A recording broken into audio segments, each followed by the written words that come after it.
أعوذ بالله من الشیطان الرجیم بسم الله الرحمن الرحیم. السلام علیکم ډیر ویورز، تاسو ټول ته په خپل چینل کې خوش آمدید وایم. نن به موږ ډیسکس کوو چې ډیټا ارګنایزیشن او ډیټا انالیسیس څه ته وایي. ډیټا ارګنایزیشن او د ډیټا انالیسیس نه مخکې د ټول نه اول خو موږ ډیټا ارګنایزیشن شروع کوو. په هغې کې موږ ډیټا وپېژنو چې دا ډیټا وایي څه ته. نو یاد ساتئ ډیټا څه وي؟ دا ریکارډډ ابزرویشن وي. په بایولوجیکل میتھډ کې چې تاسو نه ابزرویشن کړي، لکه فار ایگزامپل زه یم چې زموږ سره هغه خلک چې هغه بهر سملاسته نو هغوی ته ملیریا چې دی د هغې چانس یې ډېر په نسبت د هغه خلکو چې هغه زموږ سره دننه چې دی سملاسته صحیح شوه. نو دا زموږ سره یو ابزرویشن دی، دا موږ د ځان سره ریکارډ کړو. نو ریکارډډ ابزرویشن اینډ انفارمیشن څومره معلومات چې تا را جمع کړي دغې ته ډیټا وایي. یا ته داسې هم ډیفاین کولی شي چې ا پیس اف انفارمیشن یعنې د معلوماتو یو پیس ټوکړه ورته وایي. such as names ستاسو چې کومه نومونه راځي، پلانکې بیمار دی، پلانکې بیمار و، پلانکې صحتمند و.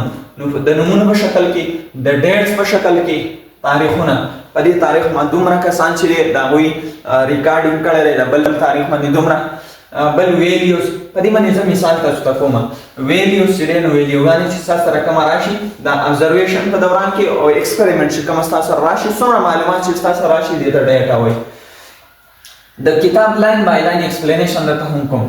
ریسرچر څه چل کوي؟ کلیکټ کوي او انالایز کوي ډیټا. ریسرچر څه کوي؟ کلیکټ کوي، راجمع کوي او خپله ډیټا سټډي کوي. انالایز مطلب د هغې جایزه اخلي.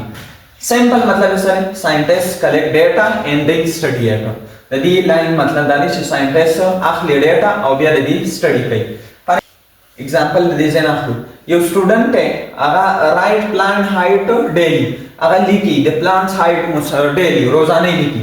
دس از ډیټا کلیکشن. دا دې څه وکړو؟ ډیټا کلیکشن وکړو. په دغه ډیټا کلیکشن کې به د دې سره نیمز راځي، ډیټس به راځي او نمبر به راځي. نیمز فار ایگزامپل پلانټ نیم، ډیټس ډے 1 ډے 2 منډے ټیوزډے دغه شان دي.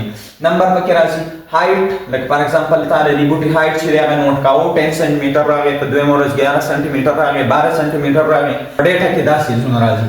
ستاسو سره په ډیټا کې دا څیزونه راځي. اوس د دې نه پاسه بیا چل کې نو هغه به موږ اوس وایو هم ډیټا وی میک هایپوتھیسس. دا کومه ډیټا چې موږ واخیستله دې نه موږ هایپوتھیسس سازو، یعنی اندازه به ترې کوو، ګیس به ترې سازو، اینډ دین ریزلټ او بیا به ترې ریزلټ. لکه فار ایگزامپل sunlight plant is bigger. sunlight plant is bigger چې کوم بوټي چې د sunlight یې هغه ډېر زر غټېږي. shade plant is smaller چې کومه زموږ سره د سایې بوټي هغه ډېر واړی. دا معلومات موږ راجمع کوو. اوس به ترې څه سازو؟ هایپوتھیسس. نو هایپوتھیسس به څنګه سازو؟ sunlight help plant to grow faster. sunlight چې دی له مدد ورکوي بوټو ته چې هغه دې غټ شي ډېر زر. then experiment بیا به د هغې نه څه کوو؟ ایکسپریمنټ او ریزلټ به ورکوو. څنګه؟ یو بوټی چې دی هغه سنلایټ ته مخامخ که، بل ورته په تیاره کې کېده. صحیح شو؟ ریزلټ وګوره، وګورئ که نه. د ډیټا نه موږ څه اول هایپوتھیسس تیار کړو او اوس ترې ریزلټ تیار کړو. نو ریزلټ زموږ سره راغی چې کومه بوټی زموږ سره یعنې ورته دی نو هغه زر غټ شو، او چې کومه زموږ سره تیاره کې دی نو هغه صحیح نه غټېږي. ساینټسټ هیو ټو ارګنایز. اوس ډیټا ارګنایزیشن څه ته وایي؟ ارګنایزیشن مطلب دی ارینج کول. لکه تاسو سره ګډه وډه ډیټا ده نو هغه ښایسته په ټیبلو کې ارینج کړه، په چارټونو کې، په پای چارټ کې، په ټیبلز کې، په ګرافس کې ارینج کړه. نو دې ته ډیټا ارګنایزیشن وایي. نو ساینټسټ هیو ټو ارګنایز اینډ انالایز ډیټا. ساینټسټ چې چل کوي هغه ارګنایز کوي، یعنې ارینج کوي خپله ډیټا او بیا د هغې جایزه اخلي، په هغه باندې ځان پوهه کوي. لکه فار ایگزامپل تا ګډ وډ نوټس اخیستي دي، دې ته مسي نوټس وایي. دا غلط چیز دی. که چېرته ته ښایسته په ټیبلو کې څه کې ارینج کړي نو دا زموږ سره بیا دې ته ډیټا ارګنایزیشن وایي. ډیټا ارګنایزیشن به ته څنګه کې، یعنې خپله ډیټا به هغه په څه کې، په ګرافس په شکل کې ظاهره ډیټا به چې دی نو هغه به ته ظاهره په ټیبلو کې او په پای چارټ کې. لکه فار ایگزامپل دا زموږ سره ما څه ساز کړی ګراف په کرکټ کې مې لکه دوه ټیمانې، یو ټیم مخکې چې دی نو هغې سکور کړی، د هغوی ګراف یې شو کړی، بیا د دویم شو کړی. صحیح شو؟ یا فار ایگزامپل دې سایډ ته فار ایگزامپل ته ډے ولیکه، بل سایډ ته هایټ ولیکه، نو چې ډیز تېرېږي هایټ سیوا کېږي. صحیح شوه؟ د دې نه علاوه دا زموږ سره ټیبلې دي. د منډې په ورځ دومره مړي شوي، فار ایگزامپل د ټیوزډے په ورځ باندې دومره مړي شوي، په ترزډے باندې دومره.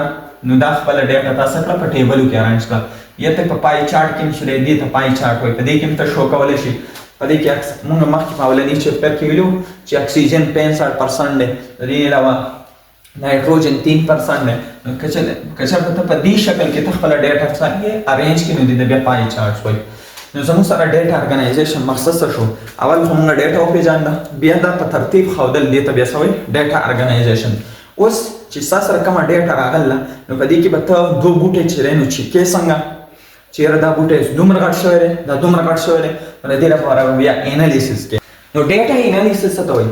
ډیټا از انالایز د خپل ډیټا لکه فار ایگزامپل یو بوټی ډیر غټ دی او بل کم غټ دی نو ته څنګه به وایې چې دا دومره غټ دی او دا دومره چې دی نو هغه وړوکی پاتې شوی دی یا دا دومره غټ شوی دی. لکه فار ایگزامپل دوه بوټي دي، یو A دی او بل سره B دی، دا ډیر غټ دی او دا سره دا کم غټ دی. نو څو ګونه دا چې دی زیات غټ دی او دا کم غټ شوی دی نو د دې لپاره بیا ته جایزه کې هغه جایزه به څنګه کې؟ نو ډیټا از انالایز د ډیټا موږ جایزه اخلو یوزینګ ریشو. په دې کې دوه سیزونه موږ استعمالو، یو ریشو دی د میث ټول دی صحیح ده د میث کې دا استعمالیږي او بل پروپورشن استعمالو. اوس دا وایي څه ته؟ نو په دې باندې بحث کوو. ریشو څه شی دی؟ دا موازینه ده د دوه سیم کاینډ سیزونو په منځ کې.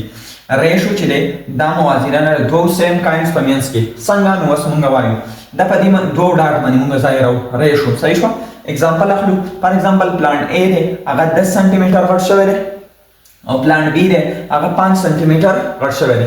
نو کله دا سیمپل کې نو دا دوه چې کله چې تر ډیویژن د دیو کې نو دینه براشي 2:1 صحیح شو. سمپلیسټ ساده حالات به راشي 2:1 5 1 زار 5 او دا شانتي 2 5 زار 10 دا براشي کنه. نو زموږ سره 2:1 راغی. دې مطلب دا نه چې د دې کوم هایټ هغه ډبل دی په نسبت د دې د بی پلانټو. نو موږ څه چلو کو د دې په منځ کې دا ریشو ولګره. نو زه دا واکره یو پلانټ او بل پلانټ نو دا موازینه ده د دوه سیم سیزونو په منځ کې، یعنی یو پلانټ او بل پلانټ. دا زموږ سره د نمبر او نمبر په منځ کې کېدای شي لکه 10 سانتي میټر او 5 سانتي میټر یو شانتي نمبر دی صحیح شو. هول نمبر کې راځي. سټوډنټ ټو سټوډنټ هم کېدای شي لکه 10 سټوډنټ او 5 سټوډنټ صحیح شو. اوس فار ایگزامپل زه یو بل مثال اخلم 10 سانتي میټر او 5 kg دا سیم کاینډ کوالټي نشته کوانټیټي نشته. په دې کې زموږ سره سیم کاینډ کوانټیټي نه ده. نو چې سیم کاینډ کوانټیټي نه ده نو دا زموږ سره بیا رانګ دی غلط کېدای شي. نو ریشو سره دا یو کمپیریزن دی د دوه سیم کاینډ کوانټیټي په منځ کې صحیح شو. نیکسټ موږ د میث یو بل ټول استعمالو د انالیسس لپاره چې هغه نوم دی پروپورشن. پروپورشن څه چل کوي؟ دا پروپورشن څه چل کوي؟ adjoint to equal ratio. دا دوه equal ratio څه کوي؟ هغه یو ځای کوي. لکه فار ایگزامپل 2:4 is equal to 1:2 دا او دا دوه برابر دي. لکه فار ایگزامپل یو کس ته هغه یو سالي بل 2 سالي نو چې بیا دا یو کس چې 2 سی والی او بل بسلور والی دا سیم سری equal ratio دي. نو د equal ratio چې کومه یو ځای والی څوک راولي نو هغه پروپورشن او هغه په دې ساين باندې موږ څه کوو ظاهرو پروپورشن په دې ساين باندې ظاهري. بل خبره دا ده چې فار ایگزامپل دا دوه سیم سری equal ratios دي. دا C ratio D او A ratio B د دې په میانس کې موږ پروپورشن ولګاو کنه. نو د A او D ته د ایکستریم وای د A او D ته ایکستریم وای او په میانس کې چې دا کومه دی ته مین وای. بل خبره په کې انټرېسټینګ دا ده چې کله تر A او د D سوالي پروډکټ والی یعنی د A او D سره ضرب کې نو د دې نه د میانځنه راشي. نو product of extreme is equal to product of mean. څنګه فار ایگزامپل زه دا 2 اخلم دا بل 4 اخلم دا بل 3 اخلم دا بل 6 اخلم نو که چېرته د 6 او 2 له ضرب ورکړم نو 2 ضرب 6 is equal to 12 به راشي کنه.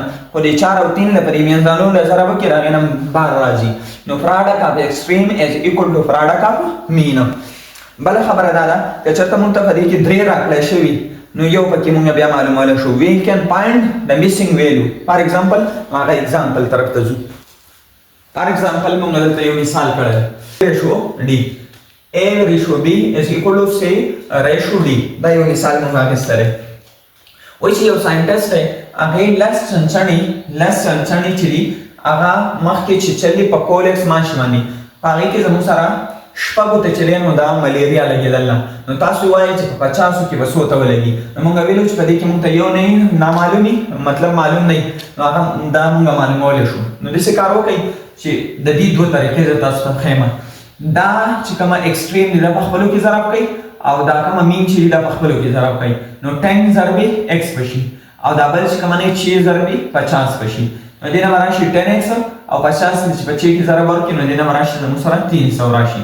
اوس موږ x معلومو نو x چې معلومو دي چې کار وکړو د دوه سایډ په 10 باندې سکو ډیوایډ کو اوس موږ x معلومو نو د څه کار وکړو چې دا 300 په 10 باندې ډیوایډ کو او دا 10 مم چې له زموږ سره په 10 باندې ډیوایډ کو نو 10 باندې 10 سره ختم شي x په پاتې شي او دا 300 چې دا په 10 باندې تقسیم کړي نو صفر د صفر څخه ختم شو او 30 چې په ډیوایډ کې 20 راځي دې مطلب دا شو چې په 50 کې به زموږ سره سوتا 30 ته سلګي دا بیماری یا تاسو دې سم کولای شئ چې دا ته دې سم لیکل شي چې 10 divided by 6 and 50 divided by x او بیا دې کار وکړي چې کراس ضرب ورکړي 10 دې لپاره x کې ضرب ورکړي او 6 له ضرب ورکړي 50 کې یا 50 لپاره 6 کې ضرب ورکړي دوه سیم اوس واکره 10 ضرب x نو دې نو 10x راشي او 50 ضرب 6 نو مساوي راشي 300 نو کله چې تر ضرب ورکړي نو د دې نه پس بیا موږ کوم عمل وکړو دا x موږ معلومو نو 10 باندې په 10 ډیوایډ کې 10x او دا 300 په 10 د دې نه ورشي موږ سره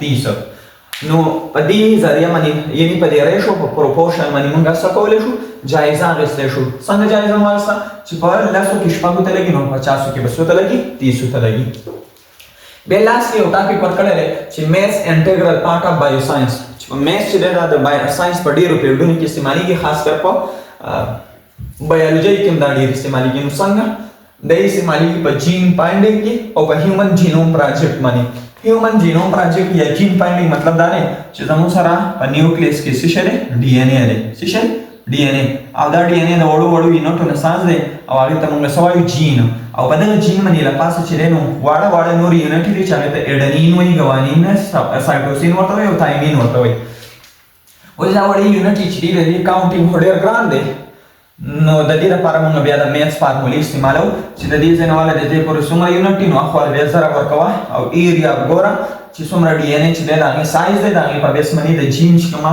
دلته نیوکلیوټاید پرې لګېدلي هغه ته معلومولی شي نیکسټ پروټین سټرکچر چې کومه دی هغې کې هم د میث استعمال دی څنګه چې کله پروټین چې دی نو هغه د یو بل نه تاویږي پرایمري پروټین ورته وایي سیکنډري پروټین ورته وایي او ټرشري او بیا کوارټرنري نو پرایمري دیسی پروټین چې هغه په داسې پام کې سي د پام کې صحیح شو بیا سیکنډري دیسی چې هغه زموږ سره یو ځل کوایلینګ وکړي دا بر یو نو دې نه بیا سیکنډري ساز کې بیا چې کوایلینګ وکړي بیا دې نه ټرشري پروټین ساز شي بیا چې کوایلینګ وکړي هغه نه بیا کوارټرنري اوس د دې سپیسیفیک انګل دی که چېرته دا غلط کوایل شو غلط شی راغونډ شو نو دې نه بیا بیماري پیدا کېږي ټوټل چې د پروټین کوم سټرکچر دی هغه ګډوډېږي نو پراپر چې کومه انګل دی نو دا نارمل پروټین ساز دی اوس دا په کومو انګلو چې دی راټاو شوي دي د دې لپاره اوورال رول چې دي انګلې خلک په څه کې وایي خو په میث کې وایي که نه بل ویکسین چې دی نو ساینټسټ سازوي نو دغه ویکسین چې کومه دی دا زموږ سره صحیح یا زموږ سره آر ان اے وي په دې کې دننه یا زموږ سره په دې کې ډي ان اے ویکسین ورته وایي ډي ان اے پکې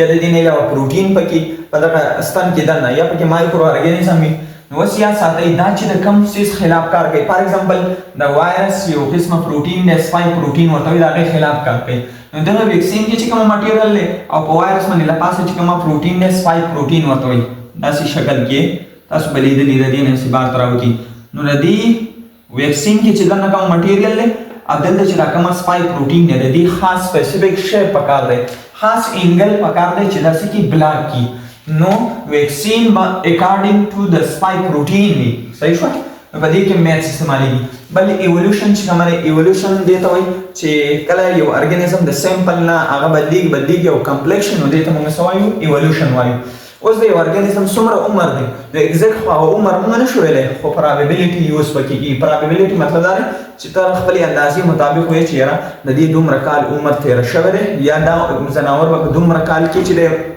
مري دومره عمر یې دی بیا به مري دې ته پرابیبلیټي وایي فار ایگزامپل پرابیبلیټي آسان مطلب دا دی چې په ټاس دنګې نو ټاس په دوران کې آیا هیډ به راځي که ټیل به راځي مونږ وایي قید اعظم یا چاند یا چې دی نو زموږ سره جومات دغه مني نو کوم څیز به راځي نو دې ته پرابیبلیټي وایي نو ایولیوشن یو برانچ دی د بایولوژۍ په دې کې زموږ سره د پرابیبلیټي یوز کېږي او پرابیبلیټي اصل کې خلک په میث کې ډسکس کوي ایکالوجي د ماحول سره ډېره په هغې کې پاپولیشن دی آبادي ده نو څومره آبادي ده پخوا نه څومره آبادي وه اوس څومره ده پروس کال څومره وه څه کال څومره ده نو دې لپاره خو به ته میث استعمالوې چې دومره وه دومره وه صحیح شو میث خامخا د بایو په هر پیریډ کې څه نه څه د دې استعمال شته نو دا اوس زموږ سره سیکنډ چپټر انشاءالله نیکسټ چپټر به موږ شروع کوو تھرډ چپټر که چېرته په چینل نه وي نو کنجوسي مه کوئ لیکچر لایک کوئ خپل ملګرو سره شیر کوئ او دغه شان خپل کمنټس کوئ چې دا چینل مخکې ځي او موږ ته حوصله میلاویږي. تھینکس فار واچینګ. والسلام.